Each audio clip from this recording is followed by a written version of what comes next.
નમસ્કાર. પુરુષોત્તમ મહિનાનો ત્રીજો દિવસ સુદ ત્રીજને મંગળવાર. આજે આપણે શ્રદ્ધાનું ફળ નામની વાર્તા સાંભળીશું. શ્રી ગણેશાય નમઃ. અનંતપુરમાં એક સુથાર રહેતો હતો. તેના કુટુંબમાં તેની પત્ની, 7 દીકરીઓ તેમજ 2 દીકરા મળી કુલ 11 જણ રહેતા હતા. દીકરીઓ મોટી હતી જ્યારે 2 દીકરા નાના હતા. આખા કુટુંબના ગુજરાનનો ભાર તેના એકલા ઉપર હતો. તે લાકડા ઉપરની કલા કારીગરીમાં હોશિયાર હતો, માટે ગામમાંથી તેને સુથારી કામ મળ્યા કરતું. તે ખાસ કરીને દેવદેવીઓના નાના નાના મંદિરો બનાવતો.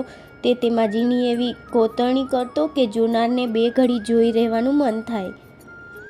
સુથાર દિવસ ઉગે ત્યારથી મોડી રાત સુધી મહેનત કરતો. ત્યારે માંડ માંડ તેમના ઘરનું ગુજરાન ચાલતું. મોટા કુટુંબમાં એક જ જણ રણનાર હોય ત્યારે જીવન નિર્વાહ ચલાવવો બહુ મુશ્કેલ થઈ પડે.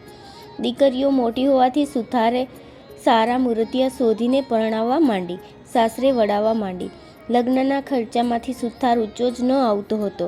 ઉપરાંત દીકરીઓ અવારનવાર સાસરેથી પિયર આવે ત્યારે તેને કપડાં લત્તા અને કંઈક રોકડ આપવી પડે. તેથી સુથાર દિવસે દિવસે આર્થિક રીતે નબળો થતો હતો. જેમ જેમ દિવસો વીતતા ગયા તેમ તેમ સુથારની ચિંતા વધતી ગઈ. વળી જુવાની હતી ત્યાં સુધી તો રાત દિવસ કામ ખેંચતો, પરંતુ હવે તો શરીરના પાડવા લાગ્યું. શરીર થાકી જવા લાગ્યું, છતાં સુથાર જેમ તેમ કરીને ઘરનું ખર્ચ કાઢવા મહેનત કરતો. જુવાનીમાં સુથારને ભગવાન યાદ આવ્યા ન હતા. તે તો પોતાના કામમાં જ રચ્યો પચ્યો રહેતો. હવે ઉંમર થતાં તે રોજ સવારે ઉઠીને દેવદર્શને જવા લાગ્યો. ક્યારેક કથા વંચાતી હોય, કીર્તન થતું હોય ત્યારે તે સાંભળવા બેસી જતો. એકવાર ગામમાં એક કથાકાર આવ્યા. તે સુંદર કથા કરે. સુથાર તેમની કથા સાંભળવા બેઠો. કથાકારે કહ્યું, પ્રાણી માત્રના ભરણ પોષણની ચિંતા દરરોજ ભગવાન રાખે છે. તે કીડીને કણ તેમજ હાથીને મણ દેનારો છે. તે ભૂખ્યા ઉઠાડે છે, પરંતુ કોઈને ભૂખ્યા સુવાડતો નથી.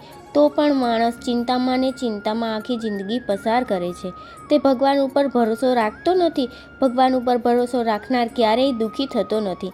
ભગવાનને તેની ચિંતા કરવી પડે છે.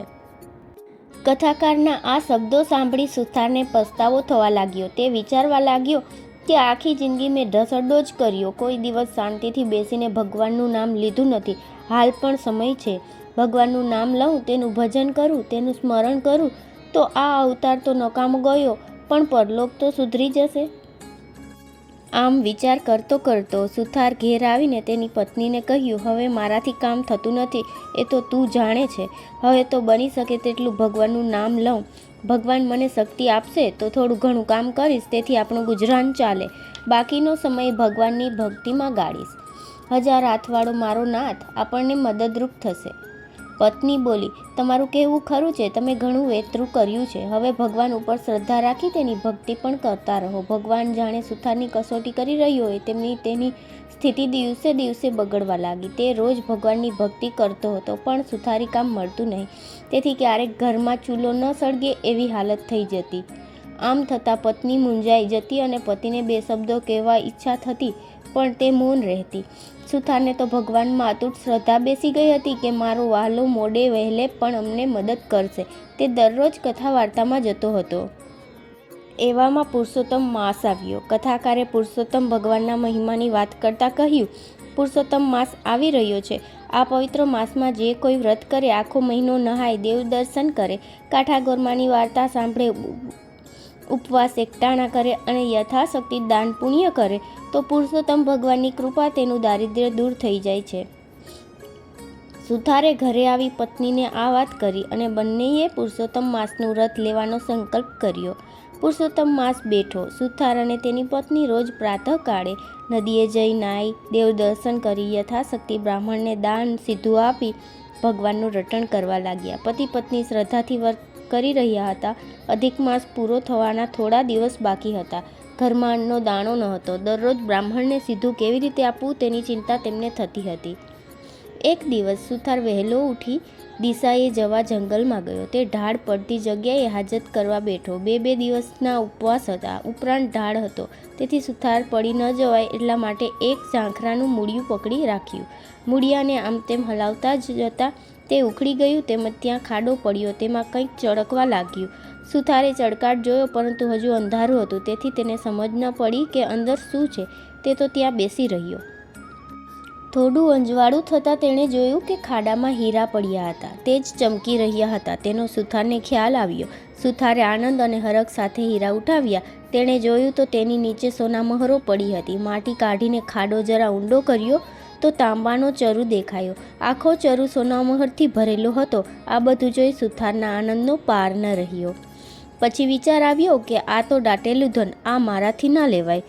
મારા ઘરમાંથી ચરુ નીકળ્યું હોય તો મારા હકનો ગણાય, પરંતુ આ તો પાદરે પડેલું ધન મારાથી ના લેવાય. હાલમાં પુરુષોત્તમ ભગવાનનું વ્રત કરું છું, માટે પરધન લઉં તો પાપી કહેવાઉં. આમ વિચારી સુથાર ચરુ લીધા વિના ઘેર પાછો ફર્યો. સુથાર રોજ દિશાએ જતો, પરંતુ બહુ વાર લાગતી નહીં. પરંતુ આજ ઘણો સમય થવાથી સુથારની પત્ની ચિંતા કરતી બારણે ઊભી સુથારની પ્રતીક્ષા કરી રહી હતી. સુથારે ઘેર આવીને પોતાની પત્નીને સોનાના ચરુની વાત કરી. પત્ની તો આ વાત સાંભળીને રાજી થઈ ગઈ. દાટેલું ધન હાથમાં આવવા છતાં પતિને ખાલી હાથે પાછો આવેલો જોઈ એ તો ગુસ્સો કરીને કહેવા લાગી, તમે તો સાવ ભગત થઈ ગયા. તમારે ક્યાં ચોરી કરવાની હતી? અરે રે, ઘર બેઠા ગંગા આવી ને તમે કોરા જ રહ્યા. અકર્મીનો પડિયો કાણો જ હોય. ચાલો મને બતાવો એ જગ્યા, હું એ ચરુ લઈ આવું. સુથાર કહે, એ તો અણહકનું ધન કહેવાય. એ લઉં તો મારી ભક્તિ નકામી જાય. હવે તેલ તાવડો છોડો અને ચાલો મારી સાથે. લક્ષ્મી ચાંદલો કરવા આવી છે, એને વધાવી લો. ભગવાન ઉપર મને શ્રદ્ધા છે. પારકા ધનને હું હાથ નહીં અડાડું. તારે જોઈતું હોય તો જઈને લઈ આવ. મારા ભગવાન મને ન્યાલ કરવો હશે તો ઘરમાં બેઠા બેઠા ધનનો વરસાદ વરસાવશે. આ સાંભળીને પત્ની તો કપાળ કૂટવા લાગી, પરંતુ સુથાર એકના બે ન થયો. પત્નીએ બહુ ધમપછાડા કર્યા ત્યારે એણે સ્થળની નિશાની આપીને કહ્યું, તારે ચરુ જોઈતો હોય તો લઈ આવ, હું તો નહીં જાઉં. સુથારણે જવાની તૈયારી કરી એટલે સુથારે કહ્યું, સૂર્યોદય થતાં જ નદીએ નહાવા જવાનો આપણો નિયમ છે. જો એ નિયમ તૂટશે તો ભગવાન નારાજ થશે. આખરે સુથારણે જીદ છોડી બંને નદીએ નહાવા ગયા. જ્યારે સુથાર તેમજ તેની પત્ની ઊંચા અવાજે સોનામહોરો ભરેલા ચરુની વાત કરી રહ્યા હતા, ત્યારે તેમની બંનેની વાતો પાડોશમાં રહેલો વાણંદ સાંભળતો હતો. જેવા સુથાર નદીએ નાહવા ગયા કે તરત વાણંદે તેની પત્નીને ઉઠાડીને બધી વાત કરી. બંને તૈયાર થઈ ચરુ લેવા ઉપડ્યા. સુથારે વાતમાં જગ્યાની નિશાની બતાવી હતી. તે આશરે તેઓ ત્યાં પહોંચી ગયા. ચરુવાળી જગ્યાની ઉપર તાજી માટી વાળેલી હતી, તેથી તેમને તરત તેની ખબર પડી ગઈ કે અહીં ચરુ છે. બંનેએ હાથોહાથ માટી ખોદી નાખી. તેમણે જોયું કે ખાડામાં તો મોટા વીંછીઓ ખદબદતા હતા. આ દ્રશ્ય જોઈ બંને હેબતાઈ ગયા. તેમના આશ્ચર્યનો તેમજ ગુસ્સાનો પાર ન રહ્યો. તેમણે મનમાં નક્કી કર્યું કે સુથારણે અમારું જૂનું વેર વાળવા માટે વીંછીઓ કરડવાનું આ કાવતરું રચ્યું છે. બસ હવે અમે એને ખબર પાડી દઈએ ત્યારે જ ખરા. આવો વિચાર કરી તેમણે ખાડાવાળી માટીમાંથી વીંછીઓ ભરેલ ચરુ પોતાની સાથે લાવેલ ચાદરમાં બાંધી પોતાને ઘરે લઈ આવ્યા. એ ચરુ લઈને વાણંદ છાપરે ચડી ગયો અને સુથારના નળિયા ખસેડીને ત્યાં બેઠો. સુથાર અને તેની પત્ની સ્નાન કરીને પાછા આવ્યા. સુથાર ભગવાનની પૂજા કરવા બેઠો. તક જોઈને વાણંદે ચરુ ઊંધો વાળી દીધો. ખંડિંગ કરતી સોનામહોરો વરસી. સુથાર અને તેની પત્ની તો હેબતાઈ ગયા. સુથારની આંખમાં આંસુ આવી ગયા. અરે રે, ભગવાને મારા માટે કેવું કષ્ટ લીધું. મેં ઘરે બેઠા ધન માંગ્યું તો તેમણે છાપરું ફાડીને સોનામહોરો વરસાવી.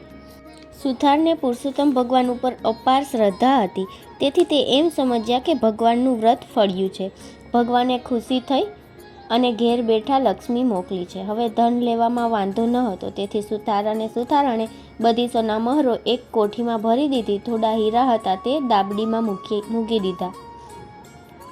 સુથારણ બોલી, હું તમારું કહેવું માનતી ન હતી, પરંતુ તમારી શ્રદ્ધા ફળી ત્યારે માનવું પડે છે કે ભગવાન ઉપર જે શ્રદ્ધા રાખે છે તે ફળ્યા વિના રહેતી નથી.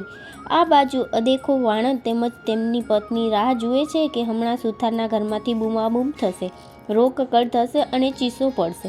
ઘણી વાર થઈ પણ એ કંઈ ચીસાચીસ ન સંભળાય, તેથી વાણંદ જાતે સુથારના ઘરે જોવા ગયો. જોયું તો તે બેઠો માળા ફેરવતો હતો. ધન તો જેના ભાગ્યમાં લખાયું હોય તેને જ મળે છે. સુથારના ભાગ્યમાં ઘેર બેઠા ધન મળવાનું લખેલું, માટે વાણંદે ચરુ ઉપાડી લાવીને તેના ઘરમાં ઠાલવ્યો. ખરેખર ભગવાનની લીલાને કોણ પાર પામી શક્યું છે. સુથારણે ધન મળ્યાની વાત કોઈને જણાવી નહીં, પણ તે ધનનો ઉપયોગ તે સારા કામમાં કરવા લાગ્યો. હવે તેની પાસે ધન આવવાથી તેઓએ પુરુષોત્તમ વ્રતનું ઉજવણું સારી રીતે કર્યું. ઘણા બ્રાહ્મણોને જમાડ્યા. દાન દક્ષિણા આપીને અનેક સદાવ્રતો બાંધ્યા. તેઓ હવે આખો સમય ધર્મ, ધ્યાન, કથા, કીર્તન તેમજ ભગવાનના ભજનમાં આપવા લાગ્યા. હે પુરુષોત્તમ ભગવાન, તમે જેમ સુથારણને ફળ્યા એવા તમારા વ્રતમાં શ્રદ્ધા રાખનાર સર્વને ફળજો. શ્રી પુરુષોત્તમ માસની જ્ઞાનધારાનો શ્રદ્ધાનું ફળ નામનો અધ્યાય 3 સમાપ્ત. નમસ્કાર.